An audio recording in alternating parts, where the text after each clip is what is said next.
Sorry I'm late. My dog just stole my orange juice. I put it down. If you think pugs don't drink orange juice, yeah, here you go. Let's see if you can see it. Look. I thought you might as well just have the rest of it as well. Let me introduce my guests. Everyone knows Addy. How you doing, guys? Mr. Reliable in goal. And also, how come you're not training today? I'm actually injured, so I can't train at the moment. What have you hurt? Here you go. Yeah, you can say. And also we got Wacky D online. What's going on? Wacky D, bro. How do you like to be known? You can just call me Wax, you know. Just call me Wax for short. And, Wax, big up yourself, Wax. Let everyone know where they can find you, bro. Yeah, you can find me on Twitter and Instagram at Wacky D Online, and my YouTube channel is Wacky's World.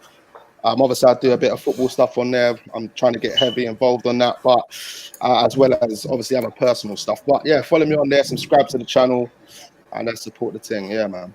Listen, Wax owns a modelling agency, yeah? Yeah. And he said that I can't go on it. But 20 years ago, bro, I would have turned you down.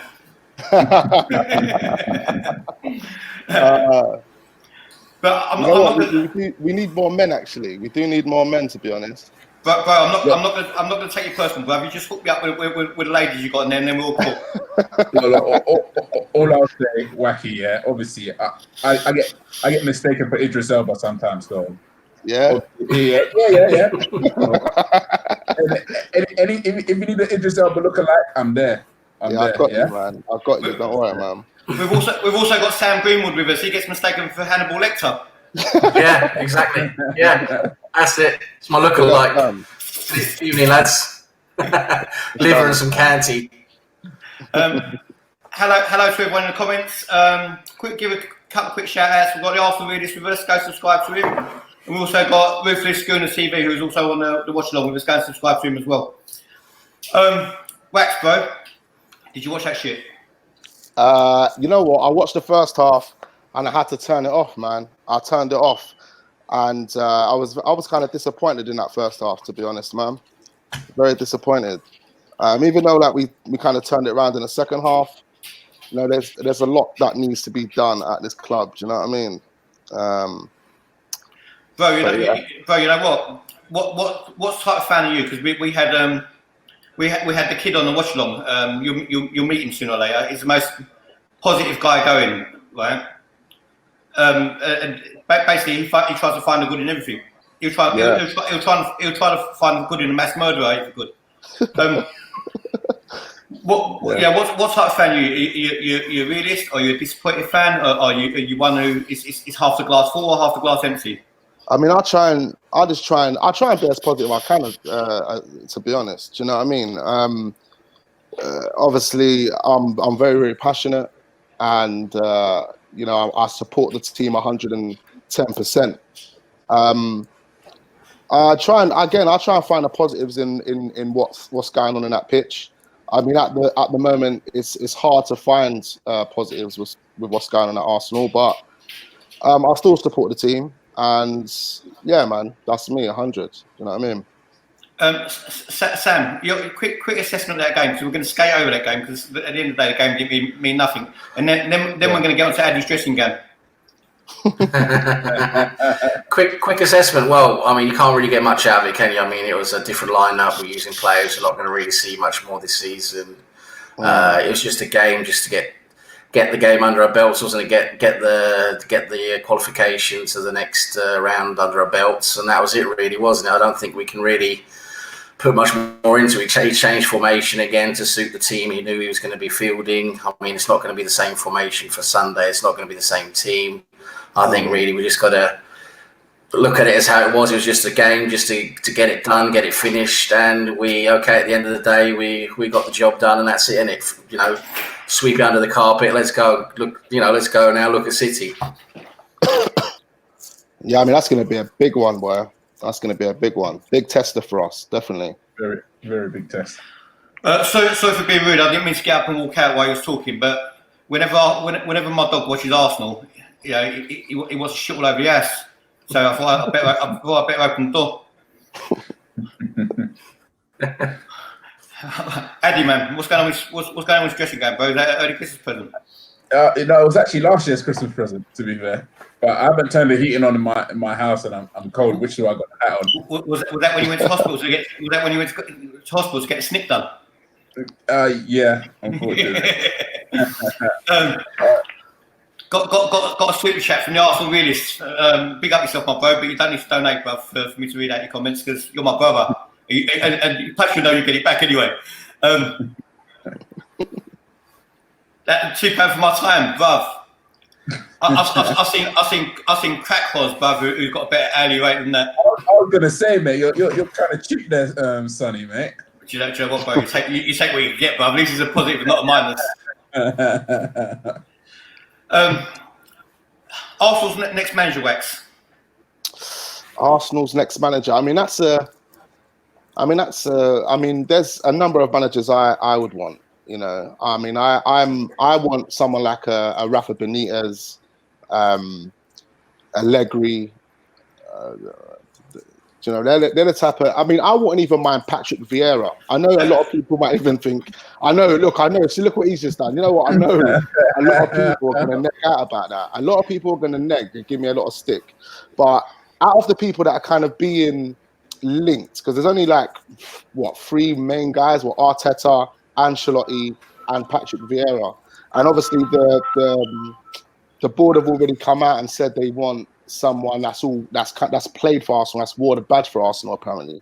So that obviously boils down to Arteta and Vieira.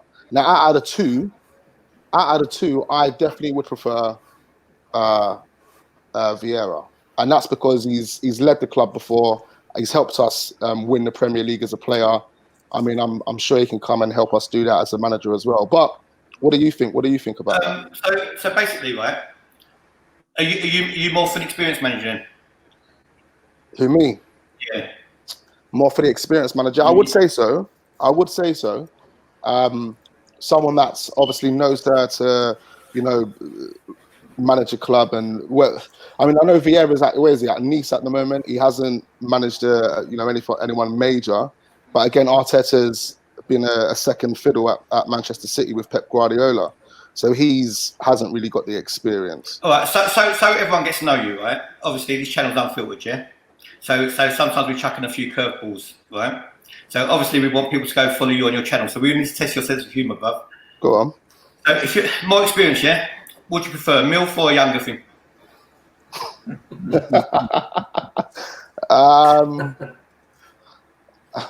I don't even know, I don't even know. Bro, the questions come thick and fast on him, bro. When Arsenal play shit, we got 5 seconds to talk about it. You know what I'm saying? Yeah, MILF. What a wrinkly MILF or a fit MILF?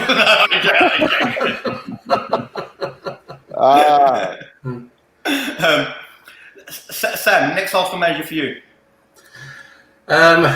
Who I think they'll actually select, or who I would like it personally to be? Both, right? Okay. I've got to let my dog back. Well, it really is difficult because on one hand you want to look at experience, you want to look at their CV, how they managed at the top level. Have they done the job before? Have they managed big name players? All of that really is a big plus for me. I would look at experience ahead of potential, or looking at what they could bring in from maybe an assistant role or whatever. So for me, I think at the moment what we need is someone with experience to just start a rebuild, put together what we need to put together, has the experience to grind out results, because I think for the rest of the season we're going to be grinding out results. We need someone to come in and grind out the results, use the tactics correctly, use the strengths of the team correctly. For that we need experience, in my opinion. So when you look at who's available now, without going and poaching from another team and spending all that money, etc. I mean, it's either Pochettino or it's Ancelotti, and I would think if I could choose out of the two, I would go for Pochettino. That would be the guy I'd personally choose. Bruv, Sam, give your head a wobble, bruv. So you'll rather go for someone who's only managed shit teams, right? He's experienced. Rather than someone who's managed the best teams in Europe and has won major honours. It's because I'm a bit worried. The thing with Ancelotti, I mean, I understand his CV. I mean, looks really good. He's got a lot of experience. He's got experience with big name players. I get all that, but I'm really worried about his last two, teams. Basically, I mean, at Napoli, there's a lot of bad stuff coming out of Napoli with him, and at Bayern before then, there's a lot of crap going on there with him at Bayern. I'm just thinking maybe he's a bit past it now. Maybe that's what I'm thinking. So if I got the choice between him and Pochettino, yes, Pochettino hasn't won anything per se. I do think he did a great job with Tottenham, turning a piece of shit into a decent team.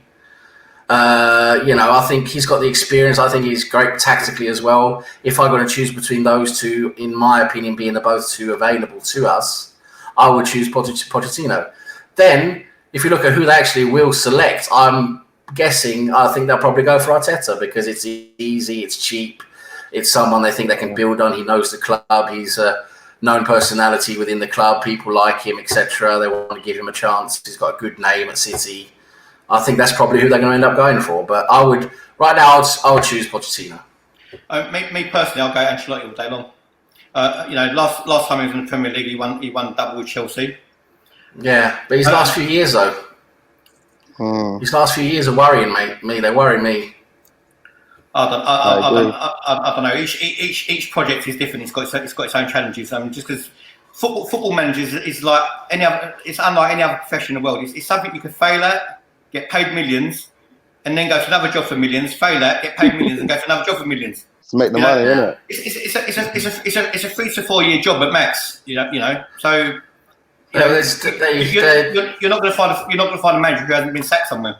No, the thing is, he lost the dressing room at Bayern. He lost the dressing room at Napoli. I mean, it's a bit worrying, in my opinion. But at the end of the day, you look before that, he's got a fantastic record. I agree. He's won 3 Champions Leagues. He's won doubles. He's won, all the top trophies. He's won the FIFA World Club Cup, if that matters. But Arsenal were like AFTVFC. When Addy's in goal, you don't expect him to win, so it don't really matter. Mate, I've got unbeaten record, mate. I saw you the other day, bruv. You was pulling off some saves, bruv. That's a good save. There was one save that you tipped over the bar. Yeah, that save was brilliant. That was a fantastic save. Yeah, that one took a deflection as well. So that was a good save. Just in case people don't actually see that one took a deflection. But it didn't only take deflection. The wind hit it as well, and it swerved as well, didn't it? Sonny, when are you going to get Arsenal Willis on the show? It's about time he came on. Well, the Arsenal Willis has been a naughty boy, apparently, and he can't do any live at the moment. And that means he can't do any live any shows at the moment, I think, until the end of the month. And so as soon as he's off his ban, he's welcome to come on. He knows that anyway. Wax, stand-out player for you today, bro, if there was any. It has to be Saka. I'll come back to you. We've got an hour. Stand-up player from today's game, yeah. Probably it has to be Saka, man. Obviously, he got the assist and he got the goal as well. So. Well, I was cussing Saka up to that point, right? So was I actually, but I took it back. I actually took it back. I was saying that our youngsters, Saka, Willock, are not good enough for Arsenal at the moment. Yeah, I still stand by it, bro. Yeah, I slightly agree as well. I think, Willock, again, the shirt's too heavy for him right now. I think he needs to maybe go out on loan like Eddie Nketiah. Because I think Eddie Nketiah is a sick player. He got sent out on loan. These other guys need to get sent out on loan and go out to maybe the Championship, show us what you can do, and then come back next season and really put in the work, innit? Yeah, man. Like Saka potentially could stay and we can work with him around, other experienced players. But I would agree, Willock should go out on loan, definitely. Deb, I asked Kenny to come on tonight, but he was at the gym, so that's why he hasn't been on. Hopefully, I'll get him on Sunday night or something. Addy, go on, bro. The floor is yours, bruv. Floor is mine. Okay, let's go back to the start. Go back to whatever you want. Go back to 1886 if you want, bruv. We've got time. What do I think of the game? First half, as we've said, poor. We should have been 2-0 up. Emil Smith-Rowe should have scored. Saka should have scored. Obviously, I think Nelson could have got on the rebound and won them, but we should have been 2-0 up in the first half. Second half, to be fair, the formation, I was happy he changed it up. I don't think they troubled us in the first half. That was the thing. We kept the ball. It wasn't too much in the first half. Start of the second half, it's just been like all season, like teams just come out, blitz us. And to be fair, we were lucky. I agree with Wax about Willock should go out on loan. To be fair, all our youngsters, Willock, Nelson, Saka. Saka's the one with the most potential. That's the only thing. Saka has the most potential out of the youngsters, so I potentially might keep him. But Emil Smith-Rowe needs to go out on loan. Nelson needs to go out on loan. I don't think they're at this age. You can see players that have come through Arsenal's ranks before. So I'll just give you one. Jack Wilshere. You knew he was ready to play for the first team. You knew, even at his young age, you knew he was ready. Fabregas, I was about to say it as well. Yeah. You knew they were ready. But with our youngsters now, they're not ready. And you have to think, these men are like 21. Reece Nelson, what's he, 21? They're not kids, man. They're not kids. Yeah, no, they're kids. I think he's 20. I think Reece Nelson's 20. Yeah. They're 20. So, but then the only thing I'll say, the only reason why they can't go out on loan is because of the squad quota, the homegrown quota. We've lost a lot of players that had that homegrown quota, which would have allowed Nelson and Willock. But Willock, definitely he has to go somewhere in January. Just ship him somewhere. Send him to Championship because he needs to. He needs to prove himself. Yeah. The thing is, we had 3 Willocks, didn't we? We had his 2 brothers. At Yeah. But one of them went. I think Chris went to Benfica, did he?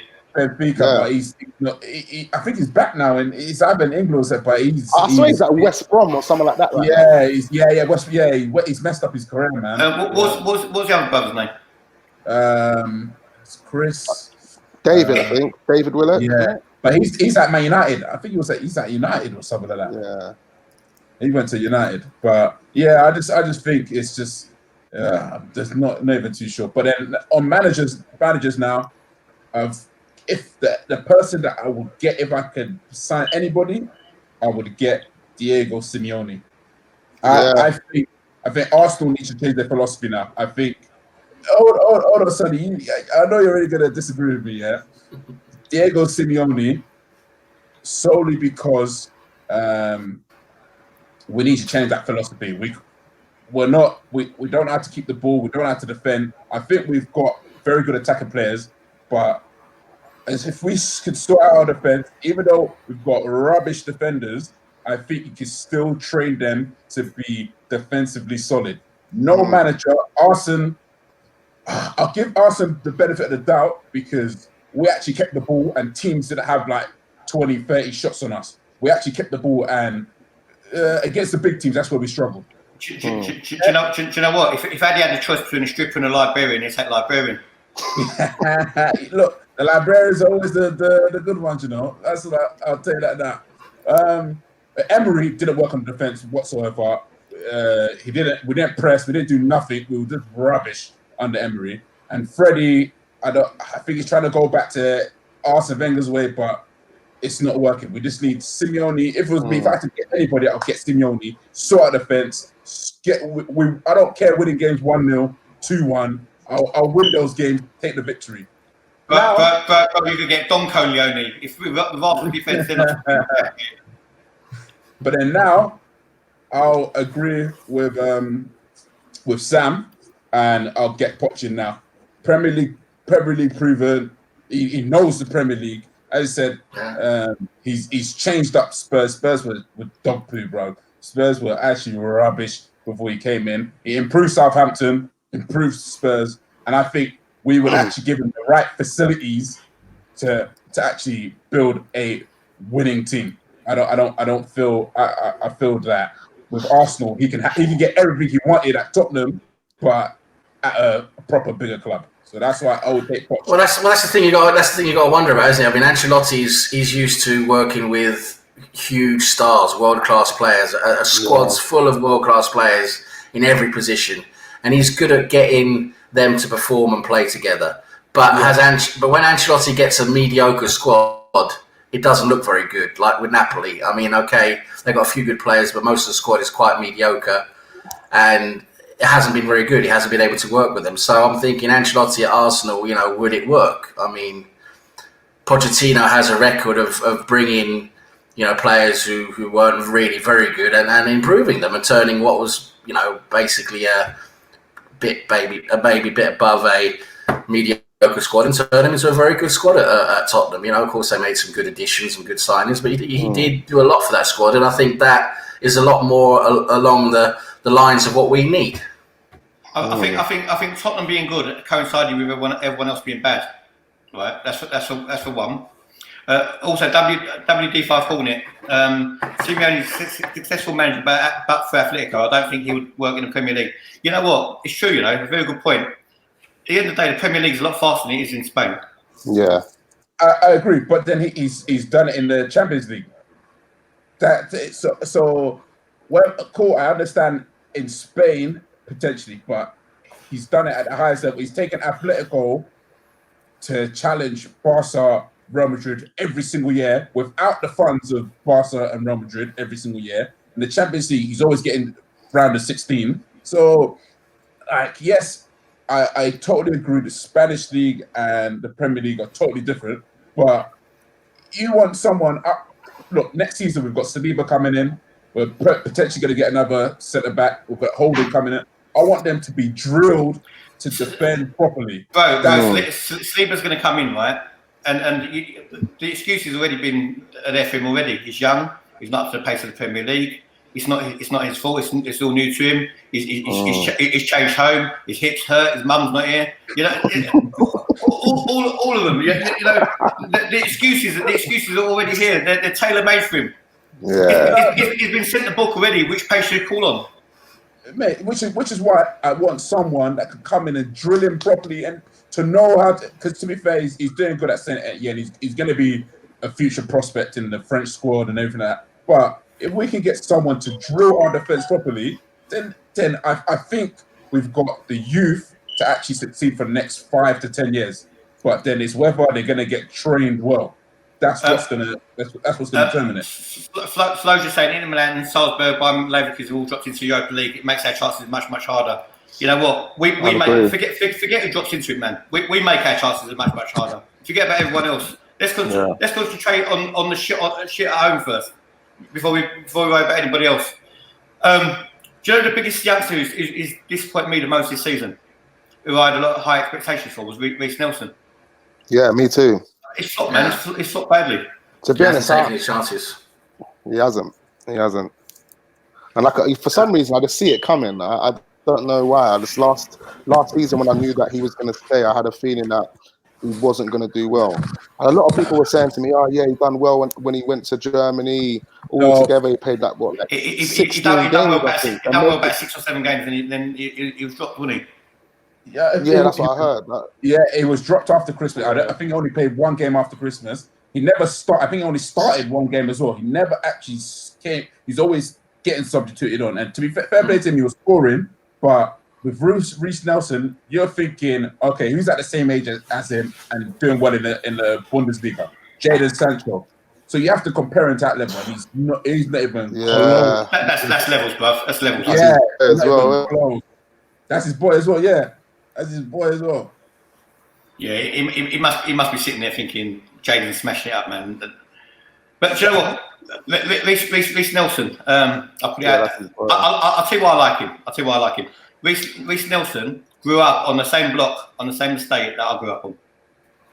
That's the Aylesbury estate, Latimer, South London, South East London. Big up yourself, Reece Nelson. if you can survive living on that estate, bruv, you've done well. Sick.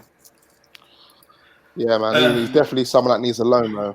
Another loan. Maybe it needs to be a Premier League team. He might need to go to, like Southampton. I don't know. He needs to go to one of those type of teams and prove himself. Matt, how's it saying? Is Nketiah getting into the Leeds team at the moment? Nah. No. He's on the bench. That answers your question. If he's not good enough to get into Leeds, he's not good enough to get into Arsenal. No, but this is the thing, yeah. His performances, whenever he started for Leeds, he's actually played well and scored. Whenever he's come off of the bench, he's played well and scored as well. It's only because Bielsa, the game or the type of thing he plays, he needs a big striker in there, which is why Bamford plays. Bamford scores, but I don't know why Bamford is actually still in the team. Do you know what I found funny the other day? There was links with obviously the link what's been going around for years. Barcelona wanted Bellerin, yeah, and Bellerin's still only 24. Yeah. Bellerin's still only 24, but the guy has aged me 10 years. To be fair, I think his injuries he's lost pace. He's had a very serious injury, and that injury, it takes a while. It takes a long while to recover properly. It really does. Also, he's probably, if he's a bit unlucky with it now, he might have lost a little bit of pace as well with it. But it takes a long while to recover from those 9-10 month injuries. It really does. It's not done within a few games. If he continues to work hard and everything and get to play games, I think we probably won't be seeing the best out of him until February, March probably, if we're lucky, and if he stays injury free, because he's got another knock now, hasn't he? He's out for Sunday, so yeah. I think Bellerin knows Wax really well. When Wax does a photo shoot, Bellerin shows up all the dresses and stuff. he gets all the outfits ready. I was thinking, what's this guy talking about? Yeah, I heard Bellerin's a model as well. Still, I see him on the catwalk. He was on a catwalk in France, wasn't he? But if you got a name, anyone can be a model. But you said that guy's good looking enough to be a model. Please, it's a brand. Yeah, you know what it is. A lot of the designers, they just need the brands to sell the item. So as long as you've got over 1 million subscribers, 1 million followers on Instagram or whatnot, then they're endorsing you, mate. That's it. Do you know what, bro? Bellerin lying down in a pair of Calvin Kleins would not make me go and buy a pair of Calvin Kleins. I'm telling you. It used to be Freddie, didn't it? It used to be Freddie lying in a sofa in the Calvin Kleins. But Freddie's still patting on the bench, bruv. Let's go on to Sunday's game. Yes, Sunday's game, big one, boy. All the Arsenal players have had a rest. They've got to be up for this game, haven't they? They've just come, according to some, they've come off a great last 20 minutes. Everything clicked back into place. How do you see it? We've got to look at this as we should approach this as a cup final. That's what we should do. I mean, we should say this is where you give 110%, leave it all out there on the pitch, and just go for it. I mean, to go out there just half measures or whatever. I mean, you've got to give 150% in this game against City, and we're at home as well, aren't we? So we've got to go out there and give it absolutely everything. Bleed. I mean, just go out there and bleed and play like a cup final. That's it. Go out there and show everyone what you can do. That's got to be the mentality, and that's it. I mean, that's the only way we're going to get something out of that game is by giving 150%. There's no other way around it. Yeah, and it's like I can't remember the last time I see us do that. Like exactly 150%. I just can't remember the last time. It's hardly ever. Yeah, it's just like as soon as they go on the pitch, they feel like they lost the game straight away. It's mad. Like I don't. We start games so slowly. Wax, listen, I'm going to throw you in a deep end, bro. Right? Well, this is your debut on here, yeah? This is your debut on here, yeah? Yeah. You've got your own YouTube channel. So basically, you're assistant manager at the moment. You've got your YouTube channel, right? I've got to go and pick my daughter up from the station. I'm going to be about 10 minutes. You're hosting the show, bro. So I didn't even catch that. You're going to pick up your daughter, and I need to go and pick up my daughter from the station. So I need you to host the show till I get back. Okay. Right, so I'm throwing you in the deep end, bro. The reputation of my channel lies on you. You put me in the deep end. Welcome to Wacky DTV. Don't worry. Obviously, not excited when the Muckies come first. But yeah, this match against Manchester City is going to be absolutely crazy, man. Absolutely crazy, and we are going to need to have our strongest team out. I mean, obviously, there was no Ozil in the team today. There was Aubameyang. I don't think that we should even brought Aubameyang for those 5 minutes. We should have just left him on the bench, man. There was They should play John Jules. Yeah, exactly. Just give him 10 minutes. Exactly. We need every single major player that we have in that game. The thing with Ozil though, the thing with him though is, I mean, yeah, okay, he can maybe find a pass. He's got that good vision, but for me, he's just completely dead when it comes to being off the ball. I mean, he never tracks back. He never puts in a tackle. I mean, it's just like having 10 players when you haven't got the ball. I mean, against City, I don't know. Is that really the way you want to go with Ozil? I don't know. It's difficult. Yeah, I know it's true. It's true. I agree, man. I think. See, I don't know what it is with Ozil. I like him so much, man. I think he's a very, very talented player. Do you know what I mean? But he does let the team down, and he hasn't been at his best in his past couple of seasons. So it hasn't been good for a long time, to be honest. Yeah, it hasn't, man. I mean, when he first come, he was doing bits. He had Sanchez with him, and I think he got like 19 or 20 assists in one season. Yeah. I mean, they were playing proper Wenger ball. Remember just before them lot come, we had Song. Remember Song doing all those assists? He did like 12 assists in one season. And he was just sending balls to Van Persie and over the top like exactly, no one. I was thinking, rah. Yeah. And we just needed someone to kind of come in and do that for us, which was Ozil. But then after, somehow we just kind of lost it, man. Yeah, and he also just slows play down so much, doesn't he? I mean, we need to play 1 and 2 touch football. That's the way we need to speed up and be more direct, because all this taking 3, 4, 5 touches, turning around, looking at what we got. It slows down every transition. Our transition needs to be quick. It's slow. Like, I mean, you look back to when we used to play our best football, our direct counter-attacking football.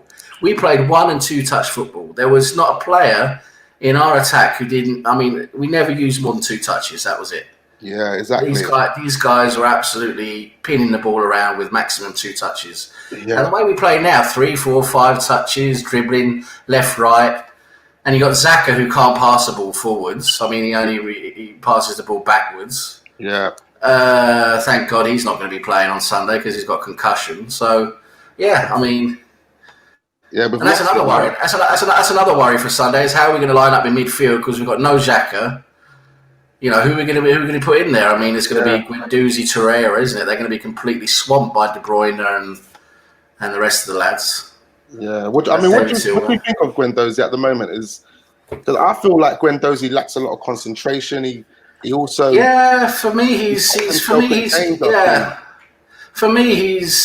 still got a lot of potential. I think he's a lot better on the ball than he is off the ball. I mean, I've seen him do a lot of good things on the ball. I mean, okay, sometimes he will be caught on the ball. He's still young. He's still learning, what he can do with the ball. But, I mean, off the ball, he needs to be better. He needs to track players better. He needs to hold his position better, definitely, when he's off the ball. And he'll learn that. He's only young. Yeah, but for me, it says a lot when he gets into the Golden Boy Awards, whatever, the best talents in Europe awards, and also when the French senior national team called him up for the squad and Lacazette didn't get in there. I mean, I think it says a lot about what the guy's actually doing. I think there's a lot going on there that a lot of people don't really see that he does. And if he's good enough to get into the French national team squad, he's got to be doing something right. I mean, absolutely. I think it takes us back to what Ade was saying with bringing in a defensive-minded coach that can actually sort out our defense, because that's what I think people like Guendouzi need. Someone that can help him defensively, mentally defensively. And things like that, and other players that we have at the team, the Willocks and the other players. Because what we're going to do? Are we going to flog everyone at the back? Socrates, David Luiz, because they're all at the moment terrible. Yeah, and it doesn't work. It doesn't work. So, when we play with 5 at the back like we've tried, before with Emery, it just doesn't work. We just get swamped. Yeah. So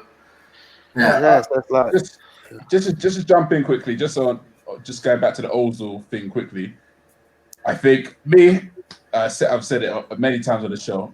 I'm an Ozil fanboy. Yeah, Me too, man. biggest Ozil fanboy. I tell you now, yeah. I think when we should have built the team around him, like that season where he had 19 assists. If we had any other striker in that in that position, front of Giroud, yeah, with Ozil, because Ozil actually got to 19 assists, I think, in January or February. Yeah, that's right. It stopped, didn't it? Yeah, and then it stopped because Giroud didn't score a goal from December, like March or something like that. And he played in every single game. So I think that was the year we should have built everything around Ozil. But we had Sanchez. Even if we were going to move Sanchez up top, I think when Wenger did it the year after or 2 years after, that changed a lot. Mm-hmm. But that killed it. But then I think with Ozil, yes, he slows down the play at times. But then again, some of the plays aren't on his wavelength. That's one thing. What it is. That's so true. When Sanchez was there, Ozil was popping. And he was already always on his wavelength.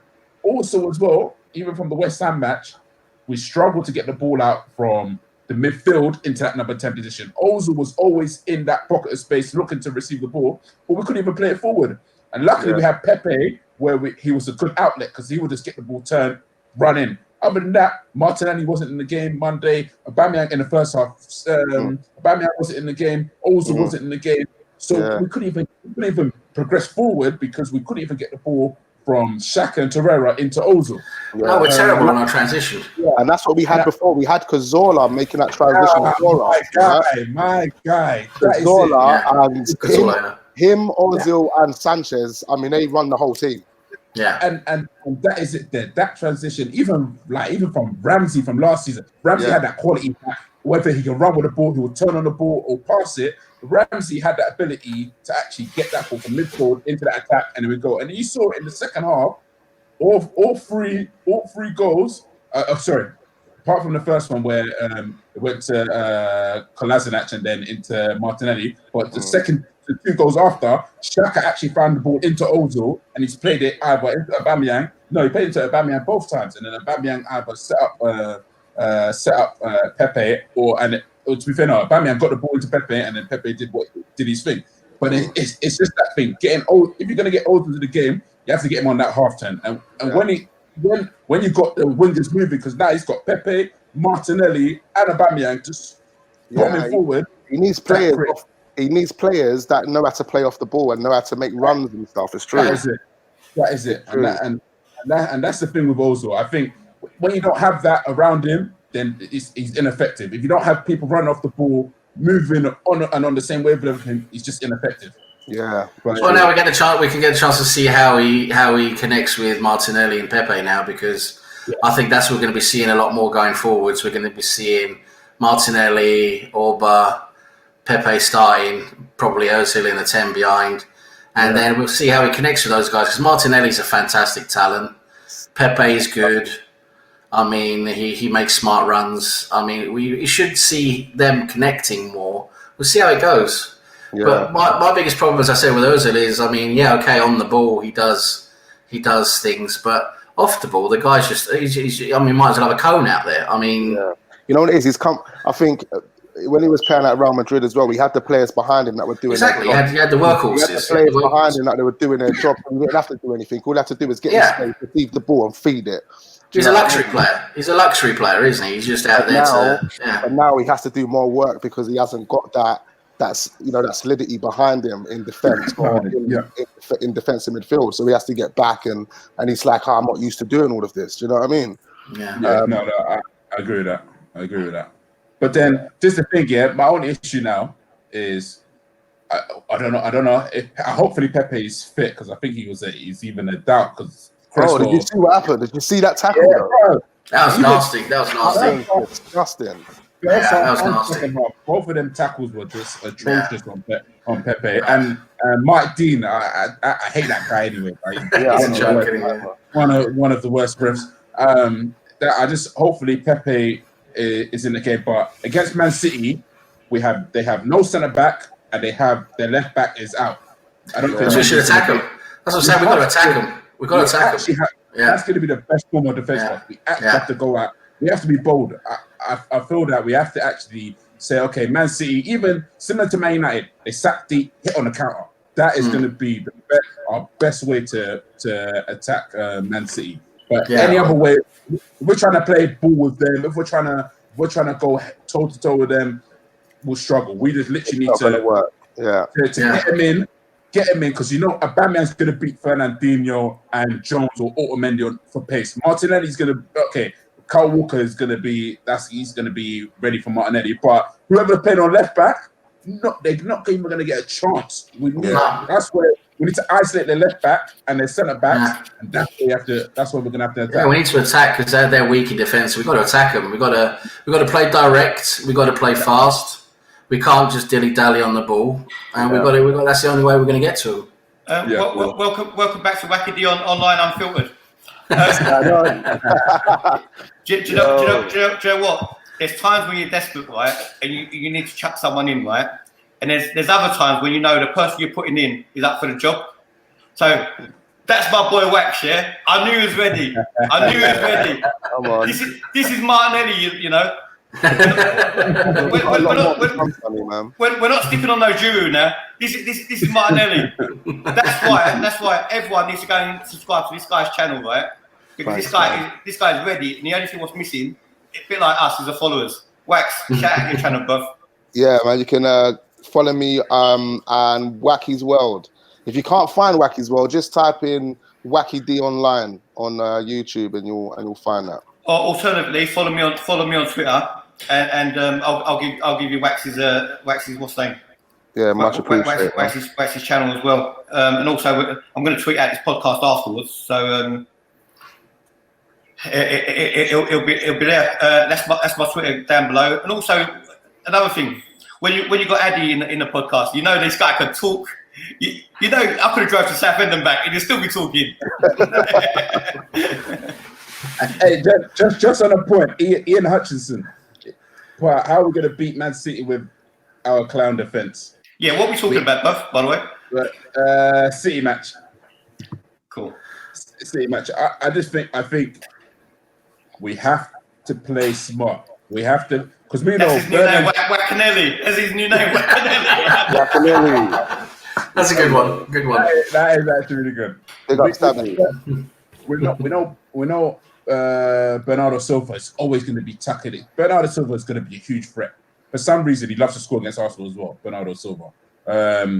He's going to be a huge threat. Sterling. I don't know who's going to play right back for us. I don't even know. Like we need to play a 6 and a 4.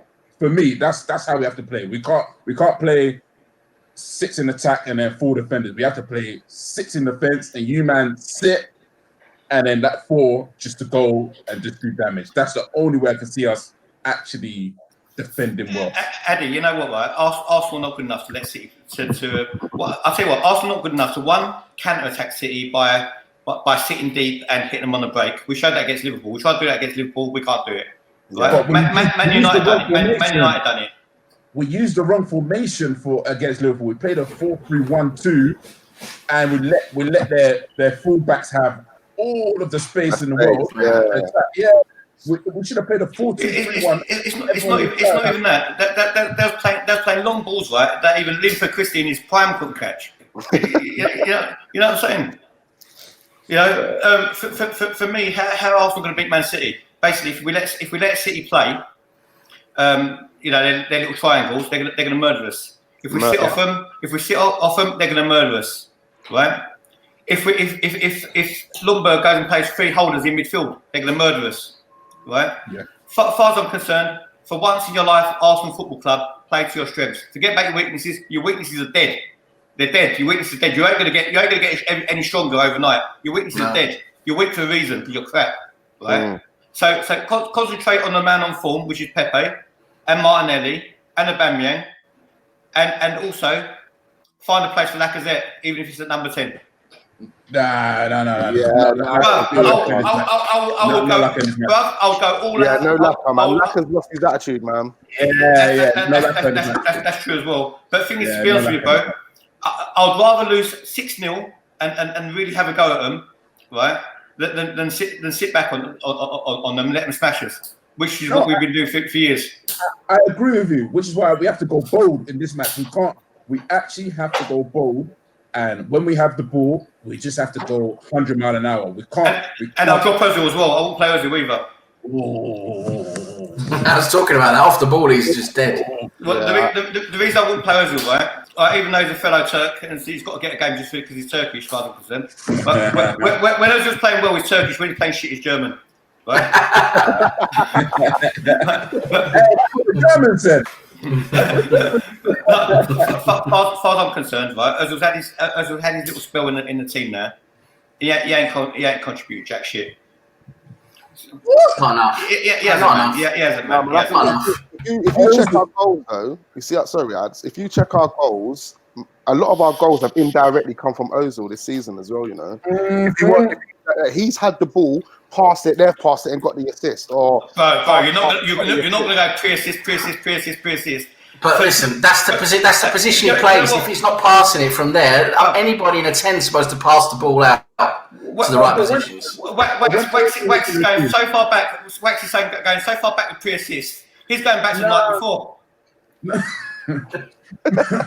When Ozil's not in this team, that's the problem. Because if you're not going to play Ozil, and last season Emery's knew if I'm not going to play Ozil, I'm going to play Ramsey. But we don't have no Ramsey. And now we don't have no Ceballos. We have no creativity whatsoever. When Ozil was in the team, everyone was screaming, oh my goodness, we don't create chances, we don't do this, we don't.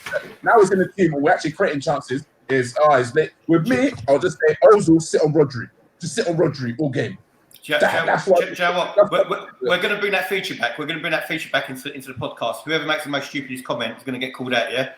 1979 or 1979.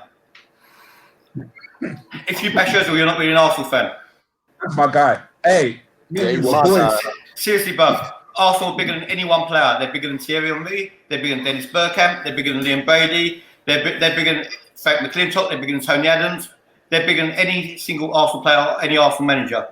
All right, it's Arsenal Football Club. I agree. Yeah. I agree. Everyone agrees that. But 100.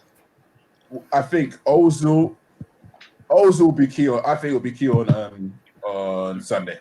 And I think again, if we can get the ball, that transitioning from setting midfield to Ozil, even the defense into that number 10, or even to our wingers, we can cause trouble. But there's no Aguero, bruv.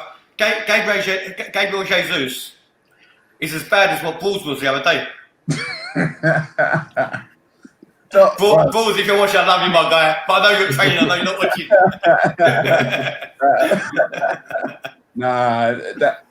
I thought sorry for that. Was bullying on the sideline, you know.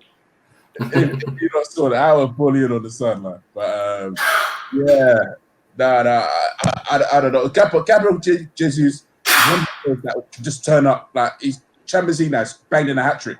He can just turn up and then everything will just be happy. And even if he's not the problem, they've got Sterling, they've got Bernardo Silva. Bernardo Silva is I think he scored the last 2 home games against us. Don't tell me someone said Mavropanos was man of the match, please.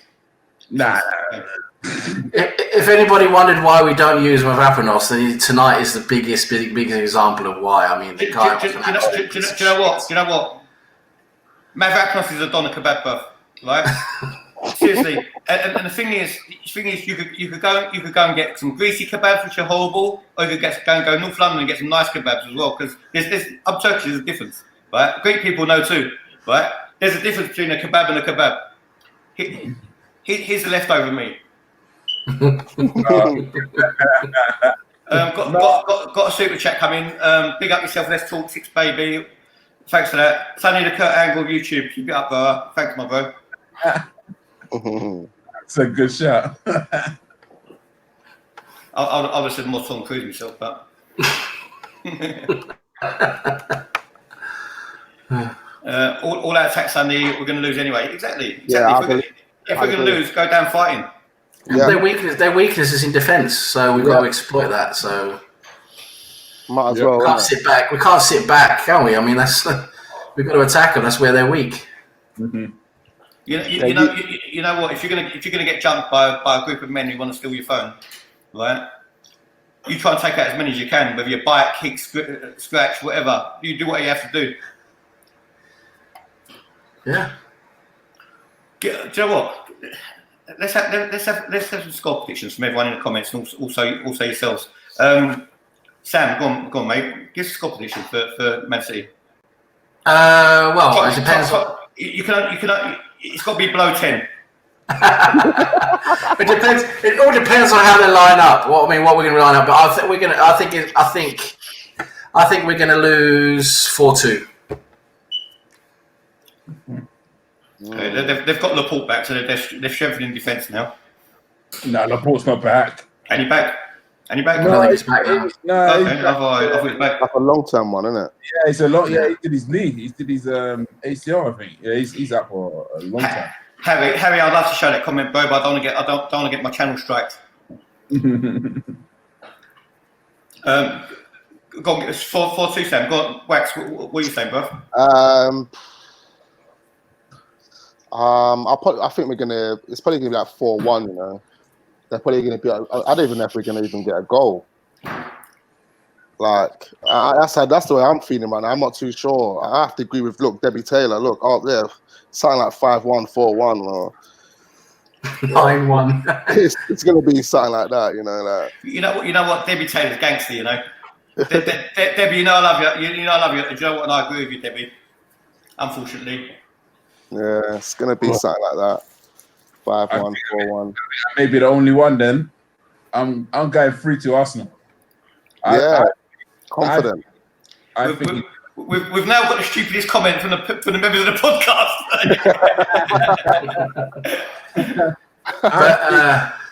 I think he's going to start the same team that started against West Ham.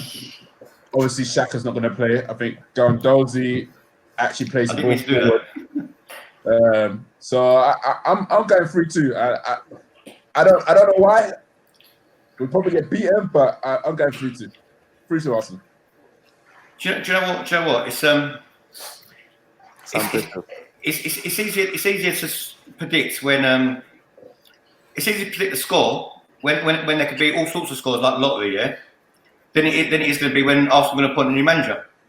Do you reckon it's going to be? Do you reckon it's going to be within the next couple of weeks, or do you reckon it's going to be at the end of the season, or when do you reckon it's going to be? What, new manager? Yeah, new manager, yeah. After City for me. After City game. For some reason, I think it's going to be like the beginning of January, new year, new start. Wax, you know what Arsenal remind me of, bro? You know, like when you're doing a photo shoot for your agency, yeah? And one of the models haven't turned up, right? Yeah. So you get this one model who's quick at changing, right? So you get her to do the whole show. She's quick at changing. You think, hang on a minute, I could save myself £200 an hour, yeah? So Arsenal like that with a manager. They think, hang on, we can save ourselves £12 million. Let's do it next game. Let's do it next game. Let's do it next game. Let's do it next game. That's why they probably might just go for Arteta, the cheapest option. No. If they do, then you're right. Like, you're right if they do, bro.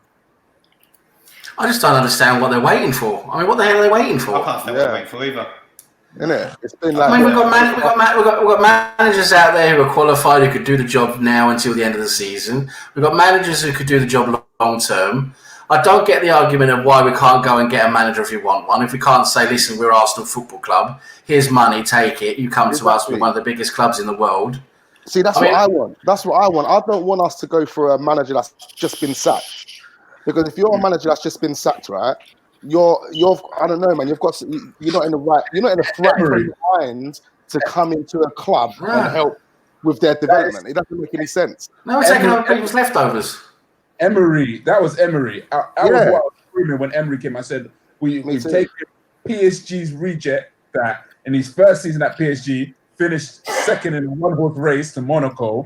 The guy was Oh my gosh. Yeah, but then this is the whole point with Ancelotti as well. He's just been sacked.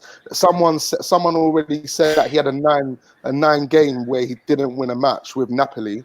I mean, I think Napoli's a step down from our clubs. He didn't do well with Napoli.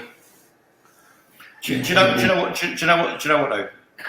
I don't know. It might work the other way as well. It's like it's never happened to me, by the way. It's probably happened to you three though. You know when you get chucked by your girlfriend, yeah, right? And you go out and find someone better looking. This is what Arsenal might be to Napoli. So Ancelotti might be thinking, you know what? I got rid of Napoli, which was ugly anyway, right? Now I'm coming to Arsenal. So it might walk into the perfect job for him, but at the end, it's all going to depend on what the Conkies are doing. It doesn't matter who we get. And it all depends if the Cronkies back him as well, innit? Or whoever comes in. Whoever comes in is going to need backing. We can look at this team right now and know that we need to proper redevelop. Like, we need a lot of new players, man. We need to really reshape this whole team. It's going to take more than just a manager. It's going to have to take the board to really. If they look back it, they need to sell the club, bring some Arabs in, bring some Russian billionaires in, so they've got enough money to pump. Let's just get that Arab oil money, bro. Money, bro. One on Arsenal says, I think you guys are overthinking this. The team didn't have a plan B when they sacked Emery. Bruv, the team didn't have a plan B when they sacked Wenger, right? Bear in mind, they wanted to get rid of Wenger 2 years before. Then one season went, and then they hung on to him for another season, and then they got Emery. They didn't even have a plan B then. He said, and they will sit on Lundberg for as long as it takes to find someone who meets their style. What is Arsenal's style now? Arsenal's style that doesn't make no sense. I mean, you already know now what managers are doing what. I mean, waiting for what? What are we waiting for? I mean, we know the managers, what they do, what their tactics are, what their CVs are, what their personalities are. We know all the references. What's the difference between now and the end of the season? I just don't get it. What is the difference? Yeah. When we should have went in for Brendan Rodgers, we should have went for Brendan Rodgers. Whatever your release clause is, we'll pay you that, and then we'll double your money. We're not. Just to show we're not a big club. That's it. Like, we're not a big club. We're not using that. We're not using a big club mentality. We're a small club mentality at the moment with this board, and it's an absolute joke. Big clubs haven't won the league 15 years ago and haven't competed for about 6 or 7, 8 years. That's not a big club. Yeah, exactly. We're not a big club. Yeah, we're not. I would say this. Piss me off. Which is what pissed me off with Mourinho. I know, again, I would have taken Mourinho. I don't care. I would have taken him. But how Tottenham just came in, sat Poch, and then got Mourinho, that took the piss. And that's taking the piss, which is why I'm actually angry, because them, man, look, Poch was the best thing that ever happened to them. But the fact that they got Mourinho lined up ready, and then reports are coming out that we were thinking of getting Mourinho after when we were going to sack Emery, but we just didn't. We said, no, let's give Emery 2 more weeks. That's the thing that pissed me off. Like when I read that online somewhere, that pissed me off, man. Bro, you know what? Arsenal only beat West Ham because West Ham are just as bad as us, yeah? Yes. It's like you know back in the day when we was at school, right? And there always come a point where the 2 weakest kids in the school, right, had to fight with each other, right? In it, where everyone's hanging around, the two who wasn't popular, one day fell out and they had to fight with each other. That's what Arsenal West Ham were. Because basically, they're the 2 weakest ones, both fighting like girls. Hey, Sonny, it wasn't great. Can I ask you a question, Sonny? Have you got like a little tablet of analogies on your wall or something?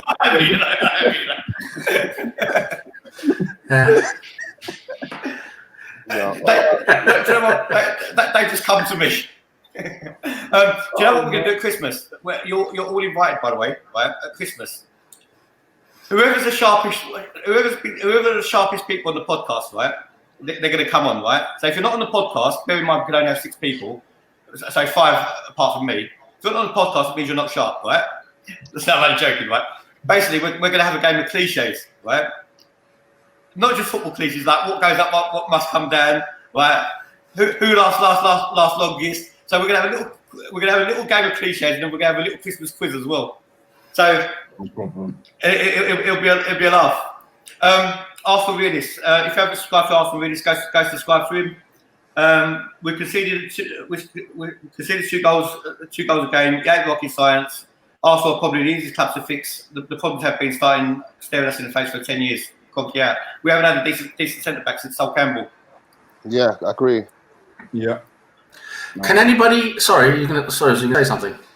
Go on, mate. Go on. No, I was just going to say there's one thing I really don't understand. What is this director of football and head of football model shit? What is the point of it? Why do we have? Why is modern football using this? Why do they think this? Why are we letting some person go out and say, "Oh, I'm going to buy the players"? Actually, you can tell me who you want, but I don't care. I'm going to buy someone else different. Well, at Arsenal, it's easy. I'm surprised you don't know this. Basically, Raul Sanelli's in charge of the club, yeah, the football side of it. Yeah, why do we have it like that? Why don't we just have a manager? Okay, Vinay's, we ain't got a manager because of what Wenger done to us. But the reason he brought Edu in is because whenever Raul Sanelli was going abroad, he didn't want to go on his own. It's someone to have a cup of coffee with. But I can't see what both of them do together. That's the whole model that other clubs use as well throughout Europe, and I just don't get it. It's this American general manager role thing where you got a guy he's picking the players for the coach to use, and the coach is basically just saying, "Okay, I've got these players to use. I have to do my best with them." I just don't get it. We want the best for the club? You have a manager who decides who he wants, who he needs, what's best for the tactics, what's best for the team. He should be deciding who we buying them together with some, like we used to with David Dean. I mean, why we went away from all that, I just don't get that. Why we did that? It doesn't matter. I know why we did it, obviously, because we're an American business now. Basically, we're doing things the American way. I know why. It's just it doesn't work. I just don't see why we just can't, practically go back to the way it used to be with, using just a manager and he decides what happened. Well, I said the other day, we're not supporting Arsenal Football Club no more. We're supporting MSFC. It's a completely different entity now. Yeah. I'll take the Arsenal FC name. I'll start again from the Championship, like not from the Championship, from non-league, like Wimbledon did. I want that club back. No, Sam, I agree with you. I think the whole notion is that teams want, whereas Arsene Wenger used to say, "Okay, cool. I've seen Colo Touré, I've seen Laurent, I've seen Perez, David Dean, go and buy them for me. Those are the players I want." Now, it's a thing where I think these clubs now, they just want, okay, what position do you want? Oh, I need a centre-back. Yeah. Okay, cool. I'm going to look up that's a good one, Mark. five or six centre-backs. Oh, which one out of them do you want? I don't know. Go get anyone. And that's the issue now, where you don't have that true connection to a player. The only thing now with directors of football, like for example Edu and Martinelli, when you got them gems, you can get into them early. Which is, again now with that's what a scouting network's supposed to do, and a head of scouting. Yes, which is what Sven Mislintat did, with let's not look at Arsenal, let's look at Dortmund, Kagawa, Dembele, all them guys. But that's what a scouting network's supposed to do for you, isn't it? Yeah. If you've got a global scouting network and you've got a head of scouting who's supposed to be on top of all the best scouting, then you've got a scout that's telling you, listen, there's a player called Martinelli who's really, really good. Let's get him before everyone else. Okay, let's do that. And that's what a scouting network's supposed to do. You don't need Edu as the director of football or whatever to do that. Sam, I was an original Emery out, because I didn't like the players he was putting in certain positions and the players he was picking and the way we're playing, right? But if anyone actually sat down and had a glass of wine with Unai Emery, he'll turn around and say to you, right? If you can understand him, he'll turn around and say to you, he said the list of players that I gave the board when I took over is not the list of players that I got. I know. He wanted Ndidi or something, wasn't it? And he got Torreira. There's a few other names he said he wanted, and he got completely different players from Raul and Vinay. Listening to what in Soyuncu, actually, I was reading today, we could have got Soyuncu for 19 million, but we went for Socrates for 15 million. We could have got Soyuncu, and again, Mislintat had that link He unsettled. He did it well. He unsettled the player. Freiburg didn't even want it because he got sold on the last day of the window. Freiburg didn't want him anymore. We could have taken him there, but then we got Socrates. But anyway, could someone tell me this model that a lot of clubs are using now throughout football? This director of football, head of football, that model, the same we've got now at Arsenal. Can someone tell me why it's structured that way, and why someone think that's a good idea? What's the good idea behind it? Well, I'd rather, I'd rather a blind scout, right? A blind scout who can't hear either, right? Than give someone like Arsene Wenger power to go and bring players in and negotiate contracts and this and the other. It got to a stage, right, where Arsene Wenger was in so much power that the guy got so confused, he didn't know whether to buy Sainsbury's toilet paper or Andrix. Everyone was wiping their ass. Everyone was wiping their ass on the tissues they was giving for the hot dogs. I totally disagree with you. Totally, because Arsene Wenger, that's the same guy that got Alexis Sanchez for 30 million from Barcelona. Yeah. Also the same guy who let his contract run down. Yeah. We have to squeeze that as well. Hold on. Listen. I mean, for every good player you say Wenger bought, I can give you 1 to 2 players that are completely shit. I totally agree with you. We don't have Wenger bash, yeah? We don't have Wenger bash. Right? No, of course not. But this is also the same guy who played Alex Oxlade-Chamberlain to the mauling we got from Liverpool, and then he went and sold him to Liverpool 2 days later. Mate, come on, bro. It's different. For every Wenger you could give me, I could give you 10 years of Wenger. Yeah, listen, that's all water under the bridge now, isn't it? But the thing is, I'm trying to figure out why this director of football model. Why is it any good? What's the idea behind it? Why does someone think this is a good idea? I can't see what they do. I honestly can't. They don't buy no one. I can't see what they do. It seems very complicated. I just don't understand it. Yeah, it's just. I think it's only because now, for example, with Sanyeli, he had it at Barcelona. He's had it at all the clubs that he's been at, and it's because it's like a worldwide model now. Ajax have it. Everybody has it. When it works well, then it's good. But look at Ajax's director of football. He's looking at young Dutch players that they can bring into the system at Ajax. They've got an academy, haven't they? Exactly. Yeah. But they're a farmer club. Even though they've done really well now the last few years with their manager, they've done well the last few years. For 20 years, they've been a farmer club. They've been selling players. They still sell players every year, but they've still got some good talent coming through. But every year, they will sell 2, 3, 4, 5 players. It's not only that they've got a system that works for them as well. Yes, yeah. But then that's the issue. It depends on how you want your director of football. If you want your director of football to try and look worldwide, but you can't do that. You can't do that, which is why. But again, that's what the scouting network's for. That's why you have a scouting network. Let's check out Arsene Wenger's great eye for talent. Bentner, Denilson, Shamak, Gabriel Paulista. There was another Brazilian. Another thing, Sonny. With a star landing face that no one even heard of. Another thing you've got to bear in mind, though, is the budgets that he had, whether it was transfer or whether it was wages. People are demanding crazy amounts of money, and it's like we can't afford to do it. Especially when we're spending all this money on that stadium. Do you know what I mean, fam? So, hold on, Sonny. Do you? Sorry, Wacky. Sorry. Go on.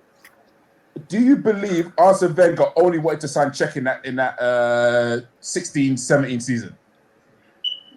Bro, I don't know, but honestly, out of the realness of your heart, do you think Arsene Wenger only wanted to sign Czech that season? If Arsene Wenger pushed, he might have got. Arsene Wenger for me was only content with getting his £8-9 million a year. He didn't want to rock the boat. No, I think he was more. I disagree. I think Wenger wanted to sign a lot of players, but I think he was really restrained by everything that was going on with around the club, with the new ownership, with moving to the new stadium, all the money that went into there. I think we were sold a lie, basically. They lied to our face. So why did Arsene Wenger make the recommendation to go with Usmanov rather than the Conquist? If he really was pushing to Arsene Wenger believed in the Arsenal way. It wasn't the Arsenal way, it was Arsene Wenger's way. Who wanted to find a Nicolas Anelka and turn it from a 500,000 player into 23 million. Bruv, go wherever where there used to be gold. It's all been what's the name? It's all been neglected now. The only place you find gold now is either on Mr. T or in the jewelers. You know what? I think the only reason they had that kind of mentality, right, is because they thought, all right, look what Wenger's done prior to 2006, and we want to invest. We want to make more money as a business, so we want to buy this new stadium, blah blah blah. Now let's think like Wenger can actually turn these young gems into superstars. We've seen it. He can find people for cheap and turn them and sell them on for bigger money. So let's focus on that. But I think Wenger might have agreed to that at that point.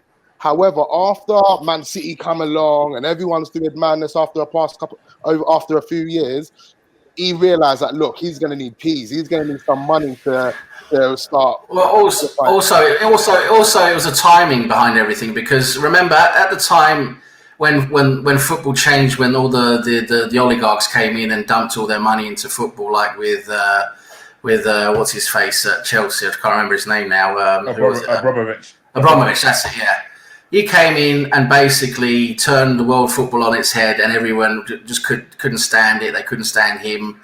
It was sick and everything. And at the same time, we had Usmanov, who could do the same thing at Arsenal, and everybody turned their backs to him and hated him because they was looking at Abramovich and said, "Listen, we don't want an Abramovich, so we don't want an Usmanov." And Stan Kroenke, silent Stan, all this.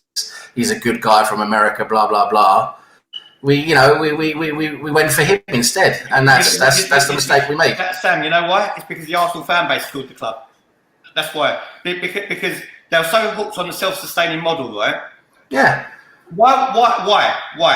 Because Abramovich scared the hell out of everyone. Okay. Looking back now, 10, 15 years later, okay, we can say, yeah, we should have gone for Usmanov, definitely. But back then, Abramovich and all that, what happened there, and shortly after Man City, it scared the hell out of everyone. And everyone was like, listen, this is going to ruin our club. They're just going to, Abramovich could leave tomorrow with all the money and just bankrupt Chelsea, all this and all that. It scared the hell out of everyone. So we wanted that, like you say. Don't forget.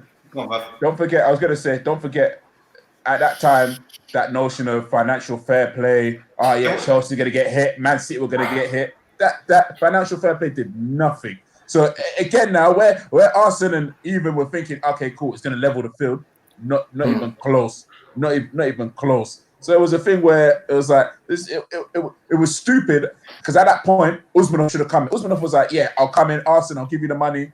But then man didn't even want to let him on the board or anything. Usmanov was like, listen, I'm going to buy the club. I'm going to give you 200 million. Buy the players you want. Let's make this club into a Champions League winning club. That's what he wanted to do. Yeah. But everyone was scared. Everyone was scared of him and all his oil money. What could happen? He could bankrupt the club if he wanted. Blah blah blah. All of this. He was scared with Abramovich. The only ones who got rich was the board. The only ones who got rich. And I remember so well. That's when I started reading. About that time was when I started reading Arsblog. Andrew at Arsblog, that over there. And I remember those guys back then. They were completely petrified of Usmanov. It was like, oh, get this big, ugly gorilla, guy out of our football club. We don't want him. We don't want his oil money. We want the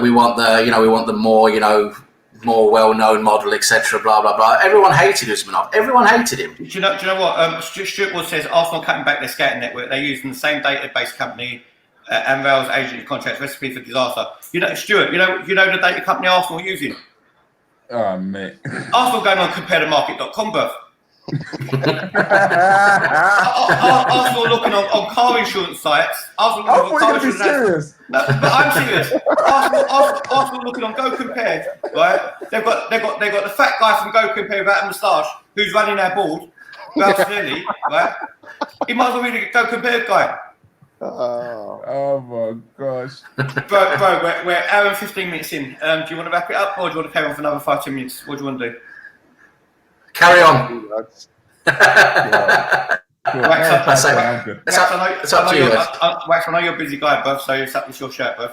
It's up to you guys. I've got another 5 minutes left, I guess. Right, let's give it 5 minutes. Any questions you don't want to ask in the comments? Get them in. Yeah, let's go. Yeah, that'll be good. Okay, I'll tell you what. What we do now, right? Let's make it a bit more light-hearted, yeah. Okay, everyone in the comments, I want you lot to rate everyone who's been on the podcast tonight. If you've watched both pods, right, or even if you've only watched this one, I want you to all rate the people in the podcast. So put your comments in. I personally rate them all 10 out of 10. Diplomatic.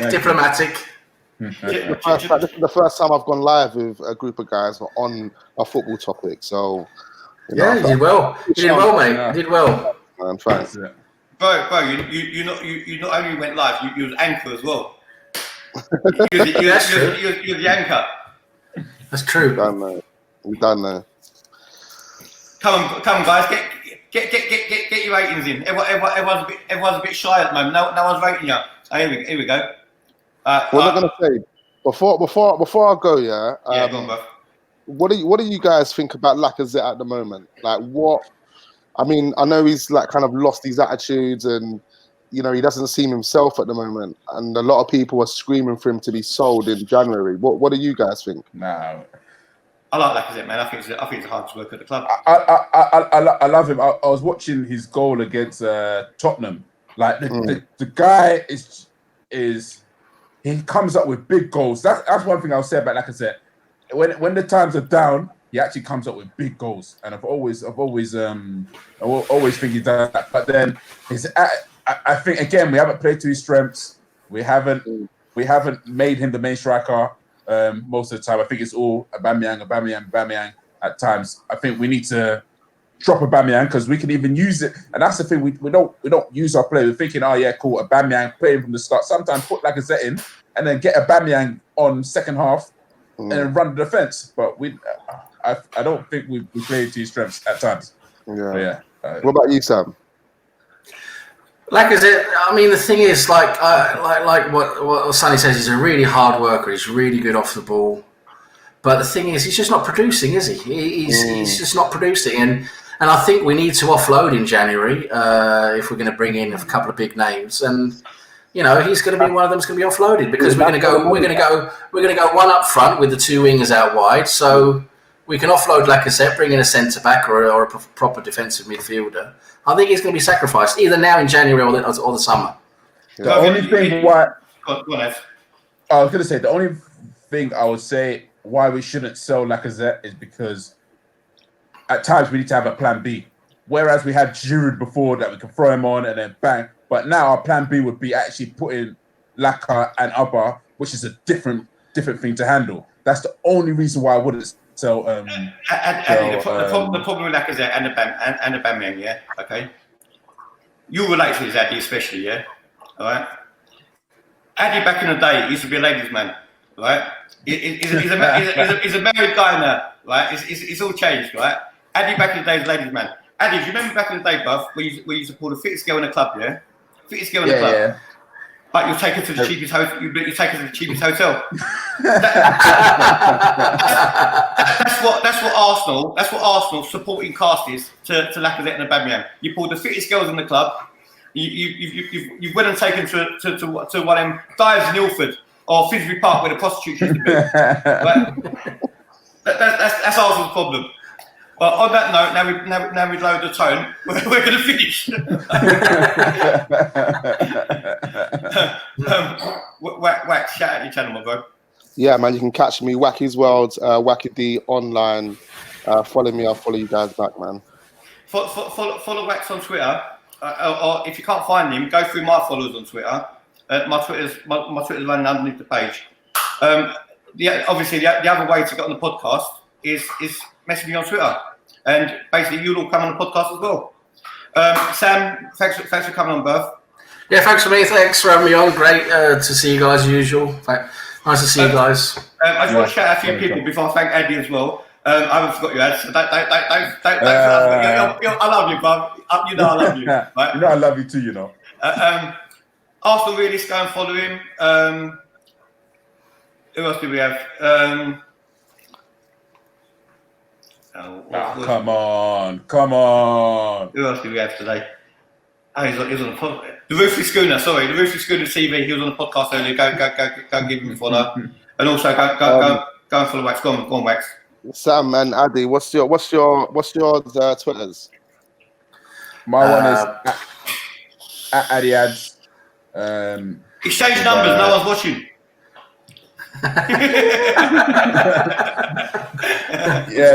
Let's see what it is. So there's Addy Ads, yeah. Idris Elba, yeah. I got you. Yeah. That's me. I got you. Mine is at 1980_Greenwood. But I'll follow you, and you just follow me back. What up, bro? What we'll do in the future as well. I've been a bit lazy. In the descriptions, I'll put everyone's names and Twitters. So basically, as you're on, your name should come up. So I was lazy and I didn't do it because I was in a rush. We've done the podcast before. Flip's sake, man. Come on. But what day is it today? Thursday. Yeah. And we're playing Sunday. Yeah. Sunday. Well, listen, you got 3 days to enjoy yourselves, right? Because Sunday reality is going to hit home. Go to church, go to the mosque, go to the synagogue, go to temple, go to wherever you're going to go, right? Pray on Sunday. Don't worry. Look, when I come on Sunday evening after we win, yeah, just remember 3-2, yeah, 3-2. Okay. I'll tell you what we do, right? If Arsenal win on Sunday, for 1 month, I'm going to change the title of the podcast to Addy TV Unfiltered. Right? Bloody hell. That's a promise. Anyway, we're out of here. You're going to still with these boys again. So we're out. Take care, everyone. Good night, lads. Peace out. Yes, guys. Thanks. Peace.